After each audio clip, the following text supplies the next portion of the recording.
कृषी उत्पन्न बाजार समिती अचलपूर म्हणजे तालुकास्तरीय लय मोठी बाजार समिती आहे. हे जे पाठीमागं हॉटेल आहे या हॉटेलात आम्ही म्हणजे मी तरी मला भल्ला आलूमोडा आवडते बहुत इच्छा खायला येत असतो, पण आज की नाही लय लवकर आलो. पण चक्कर मारताना मला दोन सन्मान्य संचालक या ठिकाणी फिरताना दिसले. एक ग्रामपंचायत म्हणजे आपल्या सावळीचे असणारे सन्मान्य संचालक अमोलराव बोरेकर, याशिवाय सन्मान्य संचालक पोपटभाऊ घोडेगाव या ठिकाणी मार्केटमध्ये फिरताना दिसले. मला नाश्ता आवडते म्हणून या ठिकाणी येत असतो. तर योगा आहे का ना आलो मी आतलं राजू हे कसे काय दोघं जण मी आतलं काही का अमोल भाऊ एकदम सकूनच चक्कर.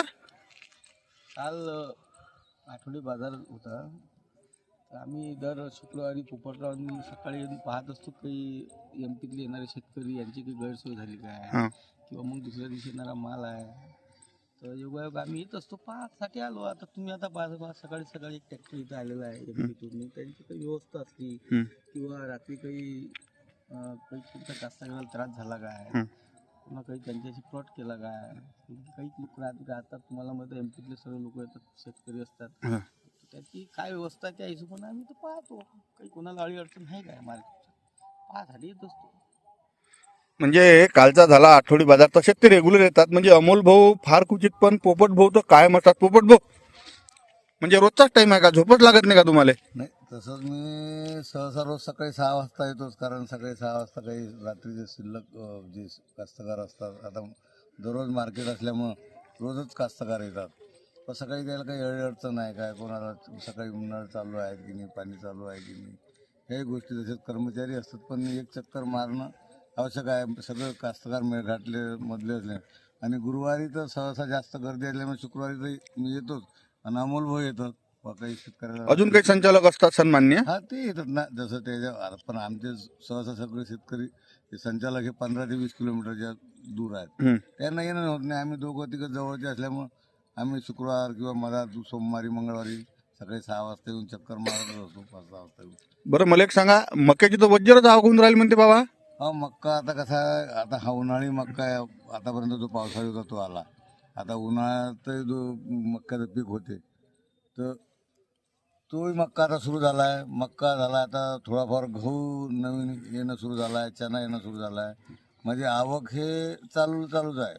म्हणजे आवक बंद नाही शेतमालाची. तूरही येणं चालू आहे शेतकऱ्यासाठी. आता आम्ही हप्ताभरही म्हणजे चालू पूर्ण हरास करतो. म्हणजे पहिले मंडी फक्त गुरुवारीच चालू आहे, आता हप्ताभरही मंडी चालू आहे. त्यामुळे शेतकऱ्याचा जास्तीत जास्त कल परतावा येते. बरं आपण जर एक पाहिलं तर म्हणजे दोघंही संचालकाला, एक सन्मान्य संचालकाला प्रश्न आहे, मेळघाटातला किंवा एमपीतला माल आपल्याजवळ मक्यासारखा लय उतरतो, याचं शास्त्रीय कारण किंवा भौतिक कारण काय आहे सांगा बरं जराचं. याचं कारण एकच आहे, आपल्या बाजारपेठमध्ये मार्केटमध्ये हा तुरंत नगदी चुकारे आहेत आपल्या इथं मार्केटमध्ये आणि त्यांना एक सुरक्षित असं आपलं मार्केट वाटते एमपी पेक्षा, आणि तिथून ते बैतूल दूर पडते आणि आपले इथं नाही बैतूल गाजे खकनार पासून येतात लोक, ते आपले इथं विशेष करून नाही पोपटराव की एक भरोसा आहे त्याचा आपल्यावर. नगदी चुकारा आहे आणि त्यामुळे त्यांचे जास्त वेळ आपल्या मार्केटमध्ये गैरसोय होत नाही, त्यांची व्यवस्था होते. आधी तुम्हाला माहिती आहे जेव्हा भरपूर प्रमाणात आपली इथं आवक असते, एक नोव्हेंबर डिसेंबर महिन्यात जेव्हा असते मक्याची किंवा जानेवारी महिन्यात, तर आपण त्यांना जेवणाची व्यवस्था करतो. अनेक सुविधा आपण आपल्या मार्केटतून देण्याची त्यांना प्रयत्न करतो, म्हणून त्यांची जास्त निवडणुकीच्या वेळेस एक शब्द दिला तर पोपट भाऊ, म्हणजे हमाल आणि जे मोपारी आहे त्याच्यासाठी भवन, जरासं भवनही दाखवा आम्हाला. आम्ही जे वजन निवडणुकीच्या वेळेस दिलं होतं की बा हमाल मापारसाठी एक भवन तयार करणार आहोत. ते भवनही तयार झालं आहे. आता त्याचं समजा 2-4 दिवसात त्याची ओपनिंग होणारच आहे. तुम्हाला इथून समोर ते भवन दिसूनच राहिलं आहे. सध्या त्या भवनमध्ये 2 दिवस झाले आपले शिवाजी महाराजांची जयंती असल्यामुळे पोलिसाच्या बंदोबस्तासाठी अमरावतीहून पोलीस आले होते. त्यांना ते 2 दिवसासाठी आम्ही जागा उपलब्ध करून दिल्या आहे. तसंच असली म्हणजे 35 लाख रुपये खर्च करून हमाल मापारी भवन तयार केलेलं आहे. आणि अजून एक हे सांगितलं होतं की बा मी सर्व हमाल मापारीचे इन्शुरन्स काढतो. सर्व संचालक अध्यक्ष याच्या मदतीनं आम्ही त्याचा सगळ्याचा इन्शुरन्स काढला आहे. जवळजवळ 250 ते 300 हमालाचा इन्शुरन्स काढलेला आहे. मला असं एक माहीत झालं की आता लवकरच म्हणते दर गुरुवारी तुम्ही या ठिकाणी सरकारी दवाखान्याच्या माध्यमातून वैद्यकीय टीम ठेवत आहे ते म्हणजे तुमचा प्रयत्न झाला खरी गोष्ट आहे का हे?